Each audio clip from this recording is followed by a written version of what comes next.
Qayerda o'qiysiz? Qanchadan beri? 17 sentyabrdan beri Sorbonne universitetining biznes boshqaruv fakultetida tahsil olaman.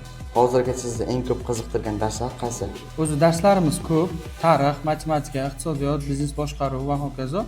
Shularning orasida menga biznes boshqaruv fani juda ham qiziq o'tyapti. Chunki yaqinda oxirgi mavzumiz mijoz xaritasi degan mavzu bo'ldi va oddiy qilib aytganda bu odamlarning mahsulotini qanaqa ko'rinishi, sotib olinishi, ya'ni darsda o'tayotganda o'zimni haqiqiy marketologdek his qildim. Mijoz xaritasi deganda bu chiroyli eshittiradi. Shuni qisqacha aytib bera olasiz? Xo'p, mijoz xaritasi bu mijozni fikr yo'li. Ya'ni odam bizni qayerdan ko'radi, nimadan ta'sirlanadi, nima uni xaridga undaydi. Mana shu narsalarni tushunsangiz, har qanday biznesni o'stira olasiz. Boshqalarga nima deysiz? Sorbonga kelish kerakmi? Ha, albatta, ayniqsa Sorbonne universitetining biznes boshqaruv fakultetiga tavsiya qilaman.